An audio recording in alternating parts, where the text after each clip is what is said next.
Lecture number जो है वो 7 है और इस लेक्चर के अंदर हमने एक न्यू लूप जो है वो स्टडी करनी है। लेकिन जो पिछली लूप है उसमें देखें कि इन वाइल लूप के दौरान होता क्या है, द कंडीशन जो होती है वो टेस्ट की जाती है। पहले सबसे पहले हम वाइल के अंदर कंडीशन को टेस्ट करते हैं और जो स्टेटमेंट होती है और किसके अंदर, बॉडी के अंदर लूप की, फिर वो चलती हैं when this condition is true. अगर वाइल के अंदर जो कंडीशन है अगर वो ट्रू है तो अंदर वाली जो बॉडी है वो उसकी चलती है वाइल। हमने 2-3 प्रोग्राम बनाए हैं, उसके अंदर आपने ये चीज़ देखी होगी कि अगर कंडीशन ट्रू है तो तब जो हमारा कंट्रोल है वो वाइल लूप की बॉडी के अंदर जाता है और उसके अंदर जितनी भी स्टेटमेंट्स होती हैं वो चला देता है। लेकिन अगर कंडीशन फॉल्स हुई तो फिर क्या होगा, जो कंट्रोल है वो डायरेक्टली जाएगा कहाँ पर, जो उसकी क्लोजिंग ब्रेस है ना उसके नीचे से होकर और नीचे वाली स्टेटमेंट जो है वो चलानी शुरू कर देगा। ये ज़हन में रखें। ये देखेंगे आपने जितने भी प्रोग्राम बनाए हैं ये कंट्रोल हमारा आता है। जो ये कंट्रोल क्या करता है, जितनी भी हदायत होती हैं वो चलाता है। ये इस तरह मेन के अंदर आता है और ये कंडीशन टेस्ट करता है ये वाली। अगर ये कंडीशन जो है शुरू में ही फॉल्स है, ज़रूरी नहीं कि शुरू में फॉल्स नहीं होती, हो सकता है शुरू में ही फॉल्स है, तो कंट्रोल इसके अंदर दाखिल नहीं हो सकता। वो फिर क्या होता है, ऐसे इससे बाहर निकल जाता है। फिर इसके नीचे जो स्टेटमेंट होंगी उनको चलाएगा। अगर नहीं है तो प्रोग्राम आपका क्लोज हो जाएगा। ये बात ध्यान में रखें। इसके अंदर तभी दाखिल होगा अगर कंडीशन जो है वो ट्रू होनी ज़रूरी है। फिर नेक्स्ट जो फ़िक्रा वो कहता है तब हम ये कह सकते हैं जो वाइल लूप है, वाइल लूप स्ट्रक्चर्स है कैन एग्जीक्यूट 0 और मोर टाइम्स। या तो 0 बार चलेगी या बहुत बार चलेगी, ये हम फिर कह सकते हैं, क्योंकि या तो बिल्कुल नहीं चलेगी या काफ़ी बार चलेगी। ये वाइल की खुसूसियत है। कुछ केसेस ऐसे भी आते हैं कि हमें ज़रूरत होती है कि कम से कम एक बार लूप ज़रूर चले, चाहे कंडीशन जो है वो फॉल्स ही क्यों ना हो। वाइल में ऐसा नहीं है। वाइल में अगर कंडीशन फॉल्स होगी तो उसने चलना ही नहीं है। ठीक है, तो जिस तरह हम चाहते हैं कि कंप्यूटर गेम छोटी सी बनाते हैं जिसमें ए से लेकर जेड तक करैक्टर्स है, तो हम चाहते हैं कि यूज़र जो है वो गेस करे करैक्टर के बारे में। वो गेम्स इस तरह की बनी है तो उसमें वो यूज़र के पास 5 ट्राइयाँ हैं और वो जो है यूज़र को पता चले कि उसने सही गेस करैक्टर किया है या नहीं किया। ये जो मैंने अभी बात की है मुझे नहीं लगता कि आपको प्रॉपर्ली समझ आई है। जैसे ही गेम हम बनाते हैं तो उसमें फिर आपको प्रॉपर्ली समझ आ जाएगी कि मैं जो बात करना चाह रहा हूँ। एक चीज़ अब आपके लिए एक न्यू है तो वो समझ लें कि ये मैंने एक वेरिएबल बनाया जिसका नाम मैंने ट्राई नम रखा। ये मैंने ट्राई नम इस वजह से रखा कि याद रखें कि मैंने आपको टिप्स के तौर पर ये चीज़ बताई थी कि नाम हम वैसा रखें कि हमको वेरिएबल देखकर ही पता चल जाए। ट्राई नंबर यानी कि इसमें जो ट्राई करने वाला नंबर होगा वो हम इसमें स्टोर करेंगे। तो इसके बाद इसकी जो वैल्यू है वो हम जो है वो 0 दे देते हैं। ऐसा करना तो मैंने अभी तक आपको सिखाया है, लेकिन ये जो सबसे पहले वाला जो स्टेटमेंट है उसमें हमने डिक्लेरेशंस की है, दूसरी वाली जो स्टेटमेंट इसमें इनिशियलाइज की है, क्योंकि दूसरी वाली स्टेट में हमने 0 वैल्यू दी है। कोई भी वैल्यू दे सकते हैं। इससे क्या होगा कि इसके अंदर जो गार्बेज वैल्यू वो ख़त्म हो जाएगी। ये काम आप एक लाइन में भी कर सकते हैं, ऐसे भी। ये देखें, ये आप ऐसे भी लिख सकते हैं। तो इस तरह थोड़ा सा इजी रहता है कि हमें 2 स्टेटमेंट्स जो है वो नहीं लिखनी पड़ती। 2 स्टेटमेंट का काम एक ही स्टेटमेंट में हो जाता है। इंट यानी कि इंटीजर इसका डाटा टाइप है और वेरिएबल का नाम ये है और इसको आगे हमने वैल्यू दे दी। उसके बाद मैंने जो नेक्स्ट वेरिएबल बनाया है इसका नाम मैंने सी रखा है और इसकी जो डाटा टाइप है वो क्या है, कार रखी है। कार मीन कि हम इसके अंदर जो डाटा स्टोर करेंगे एक सिंगल करैक्टर स्टोर करेंगे। मैंने आपको बताया कि हर एक जो स्ट्रिंग होती है वो एक सिंगल करैक्टर पर मुश्तमिल होती है।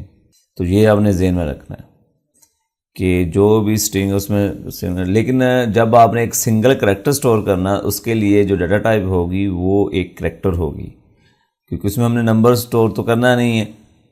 उसमें क्या स्टोर करना है, एक करैक्टर स्टोर करना। अब वो रहती है बात कि आपके ज़हन में ये सवाल पैदा हो रहा होगा कि 7, 8, 9 स्टोर कर सकते हैं। एक सिंगल डिजिट आप कोई भी इसमें स्टोर कर सकते हैं, चाहे वो कोई सिंबल हो। अगर आप 5 इसको देंगे तो ये उसको 5 को एज अ करैक्टर समझेगा, नंबर नहीं समझेगा। अगर कोई आप सिंबल दे देते हैं, डॉलर साइन दे देते हैं, हैश साइन दे देते हैं, उसको वो भी इसके लिए क्या है, एक सिंगल करैक्टर है। और सिंगल करैक्टर को हम हमेशा जो है वो किससे शो करेंगे जी, देखना ये वेरिएबल है। अब इसकी डाटा टाइप जो है वो एक कार यानी करैक्टर है, तो इसके अंदर हम कोई भी चीज़ अगर स्टोर करना चाहते हैं तो अगर हम लिखते हैं एच और सेमी कॉलम तो इस तरह एरर आएगा, क्योंकि मैंने आपको बताया कि स्ट्रिंग के लिए डबल कोड और सिंगल कोड होगा किसी भी करैक्टर को स्टोर करवाने के लिए। ये नहीं, अगर इसके अंदर आप कोई नंबर देंगे 2 दे दिया तो वो भी इसके लिए अब एक करैक्टर है, आपके लिए एक नंबर, लेकिन वो भी इसके लिए करैक्टर। वो कैसे कि ये सिंगल कोड में आपने लिखा हुआ है। अगर आप 2 नंबर दे देंगे तो 2 करैक्टर हो जाएंगे तो एरर आएगा, क्योंकि ये जो वेरिएबल हमने बनाया है ये सिर्फ एक सिंगल करैक्टर जो है वो अपने अंदर स्टोर कर सकता है। ये बड़ी इंपॉर्टेंट बात है, ये हमने ध्यान में रखनी है। लिहाजा फ़िलहाल हमने इसको अभी वैल्यू नहीं देनी, तो जस्ट हमने इसकी डेक्लेरेशंस ही रखनी है अभी तक। तो इतना आपने समझ लेना, ध्यान में रखना है। ऐसे हुआ कि हमने जितने भी पीछे प्रोग्राम बनाए उसमें हमने फ्लोट वाले वेरिएबल बनाए और इंटीजर में बनाए। अभी तक हमने स्ट्रिंग का जो वेरिएबल नहीं बनाया, वो तो जस्ट हम सी आउट के अंदर लिखते रहे हैं। तो फर्स्ट टाइम ये आपके लिए न्यू डाटा टाइप आई है, जिसका जो पिछले बार मैंने शायद कोई इसी प्रोग्राम में बनाकर आपको दिखाया है, जिसमें मैंने करैक्टर डाटा टाइप डिस्कस की है। अब हम वाइल तो लूप आप अच्छी तरह से समझ गए हैं। जो हम स्टार्ट करने लगे हैं वो है do while loop. Do while loop ये भी सेम वाइल लूप की तरह ही काम करती है। जस्ट डिफरेंस क्या है इसके अंदर कि कंडीशन अगर फॉल्स भी होगी तो फिर भी ये चल जाएगी। ये इसकी बॉडी है, ये लें, ये मैंने इसकी बॉडी बना दी है और इसके नीचे जो है वो वाइल। अब देखें कि ये मैंने बना दिया है, ये डू वाइल यहाँ से स्टार्ट होती है, यहाँ पर एंड हो जाती है और ये इसकी कंडीशंस हैं। इसके अंदर ये वेरिएबल है, जब तक ये वेरिएबल की वैल्यू लेस देन और इक्वल 5 है, ओ मीन या, तो जब तक इसकी वैल्यू इसके इक्वल या लेस देन है तब तक चलते रहो। अगर ये शुरू में ही ये कंडीशन फॉल्स रहेगी तो फिर भी इसकी बॉडी चल जाएगी, क्योंकि कंट्रोल जब आता है, चलें मैं आपको इसका वो ग्राफिकल दिखा देता हूँ। इसके अंदर आप ये देख लें कि ये कंट्रोल आ रहा है, तो पहले ये स्टेटमेंट आ गई है तो इसने इसको चला दिया, एग्जीक्यूट कर दिया। फिर ये स्टेटमेंट आ गई वेरिएबल वाली, इसने ये भी चला दिया। जब इधर आएगी तो कंट्रोल इसके अंदर एक बार ज़रूर चला जाएगा, क्योंकि अब गेट कीपर इधर बैठा नहीं कंडीशन टेस्ट करने वाला। ये अगर कोई हिदायत है, ये चल गई, दूसरी चल गई, तीसरी चल गई, उसके बाद जब इधर आएगा देखेगा अगर कंडीशन फॉल्स है तो कंट्रोल जो है इस लूप से बाहर निकल कर आगे वाली स्टेटमेंट चला देगा। लेकिन अगर ये स्टिल अभी तक ट्रू है तो कंट्रोल जो है इससे बाहर नहीं निकलेगा, कंडीशन टेस्ट करेगा कि ट्रू है तो फिर वापस हो जाएगा, बैक होकर फिर ये स्टेटमेंट चलानी शुरू करेगा, फिर चेक करेगा, फिर वापस इसी तरह बैक होकर फिर चलाएगा, फिर टेस्ट करेगा, फिर इसी तरह। जिस तरह लूप का काम ही है कि इस तरह घूमते रहना, जो अंदर स्टेटमेंट्स हैं, जो लूप की बॉडी के अंदर स्टेटमेंट वो चलाते रहना, इस तरह फिर ये प्रोग्राम जो है वो वर्क करता है। लेकिन वाइल के अंदर क्या होता है कि शुरू पर ही गेट कीपर बैठा है जो टेस्ट करता है कंडीशन ट्रू है या फॉल्स है। अगर वो फॉल्स हुई तो वो कंट्रोल बाहर निकल जाता है, एक बार भी नहीं चलता। डू वाइल क्या है कि डू में कम से कम लूप एक बार ज़रूर चलती है, चाहे कंडीशन फॉल्स ही क्यों ना। उसकी रीज़न ये है कि कंडीशन जो टेस्ट लास्ट में जाकर होती है, तो कुछ केसेस ऐसे होते हैं जिसमें हम चाहते हैं कम से कम एक बार ज़रूर चले। अब देखें कि मैंने क्या कहा है कि please enter a character string की शक्ल में मैंने लिखा हुआ है यूज़र को कि आप गैसिंग करें। अब ये देखें कि मैंने स्ट्रिंग में क्या कहा है कि please enter a character A to Z for guessing. तो गैसिंग के लिए मैं उसे कह रहा हूँ कि करैक्टर जो है वो गैस करो, थोड़ी स्पेस छोड़ दी ताकि जब वो टाइप करे थोड़ा सा इससे स्ट्रिंग से हटकर टाइप हो। उसके बाद वो सीन क्या करेगा, जो भी यूज़र टाइप करेगा और उस करैक्टर को इस वेरिएबल के अंदर जो है वो डाल देगा, ये सी जो ऊपर हमने वेरिएबल बनाया। अब ये देखेंगे अगर या अभी ये दोनों लाइनें हमेशा चल जाएंगी, उसके बाद नीचे आएगा टेस्ट के लिए। अब ये देखेंगे मैंने कुछ कोड लिख दिया इसके अंदर, अगर ये कंडीशन इसके चलने के बाद ये वाली स्टेटमेंट आएगी इफ़ वाली। अगर इफ़ के अंदर ये कंडीशन ट्रू है यानी कि उसने गैस सही कर लिया है तो उसे मैसेज क्या आना चाहिए, congratulation your gas is correct. और वैल्यू हमने जो उसकी 6 कर दी ये ट्राई नम की, क्योंकि इसके अंदर हमने ये बताया हुआ लूप के अंदर कि ट्राई नम अगर लेस देन है या इक्वल है 5 के तब चलते रहो, ठीक है।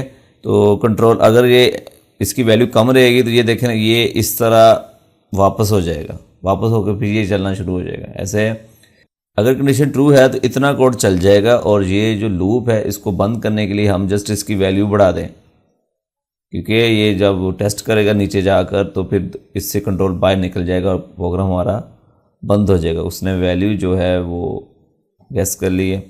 हमने जो करेक्टर है वो इधर रखा हुआ है, इधर अपनी मर्ज़ी से जो सा मर्ज़ी आप करेक्टर रख लें, मैंने तो Z रखा है, जो भी रख लें, जो भी रखेंगे अगर वो मैच होगा यूज़र के इनपुट से तो ये गेम उसे कहेगी कि कंग्रेचुलेशंस, अदरवाइज़ वो इसे नहीं कहेगी। अच्छा, अगर ये वाली अंदर वाली जो कंडीशन है वो ट्रू नहीं होती तो फिर क्या होगा, आपको याद हो कि एल्स वाला हिस्सा चलेगा। फिर ये अगर ये कंडीशन नहीं तो इसका फिर ये वाला हिस्सा, इसके अंदर हमने सिंपल वही काम किया कि इसकी एक वैल्यू इन बढ़ा दी है ताकि लूप दोबारा फिर यही प्रोसीजर हमें गेस करने दे और ये प्रोग्राम जो है दोबारा आपको कहे कि भाई फिर गेस करो। इस तरह ये आपको ट्राई देगा, 5 बार ट्राइयाँ देगा। ऐसे बड़ा ज़बरदस्त आपने देखा कि हमने इफ़ को यूज़ किया और लूप को यूज़ किया, उससे हमने एक बड़ी ज़बरदस्त गेम बना ली है। अब मैं आपको चला कर दिखाता हूँ। अब देखें गैस अ नंबर, अगर मैं कोई और नंबर गैस करता हूँ जो मैच नहीं होता, बी लिख कर जब जैसे एंटर करूँगा दोबारा फिर वो कहेगा गैस अ नंबर।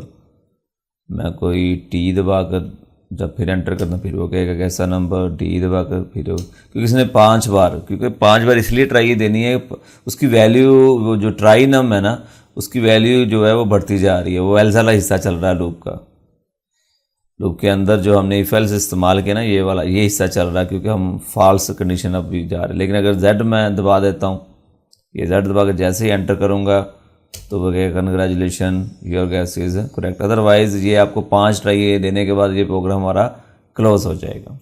तो ये बड़ा ज़बरदस्त लॉजिकल एक प्रोग्राम हमने बनाया है। ये प्रोग्रामिंग मैं हमेशा स्टूडेंट्स को कहता हूँ ये होती क्या चीज़ है। जिस तरह वो एक कहावत है वो कहता है कि वो एक बादशाह जो है वो अपनी बेटी को देता है एक ऐसा फल, वो कहता है कि भूख लगे तो खा लेना, सर्दी लगे तो जला लेना, प्यास लगे तो पी लेना। तो वो नारियल होता है। अब उसकी सोच पर है ना कि वो उस नारियल को किस हिसाब से यूज़ करती है। तो ये प्रोग्रामिंग है। अब आपको लगता है कि इससे हम क्या करेंगे, डू से क्या करेंगे, इफ़ एल से क्या कर सकते हैं। अब आप देख लें कि इन्हीं को इस्तेमाल करके हमने एक छोटी सी गेम बना ली है। तो जो वेबसाइट ranapk.com है वो उसके अंदर यही चीज़ें लगी हुई हैं। दिमाग का इस्तेमाल अभी तो आप ट्राई ना करें, दिमाग का इस्तेमाल ज़्यादा कम्प्लेक्स के लिए। आहिस्ता आहिस्ता फिर आप ऑटोमेटिक कम्प्लेक्स बड़ी बड़ी वेबसाइट्स बना सकते हैं, इससे बड़ी बड़ी एप्लीकेशंस बना सकते हैं। इन्हीं ये जो हमने अभी तक जो सीखी है तो इसी को इस्तेमाल करके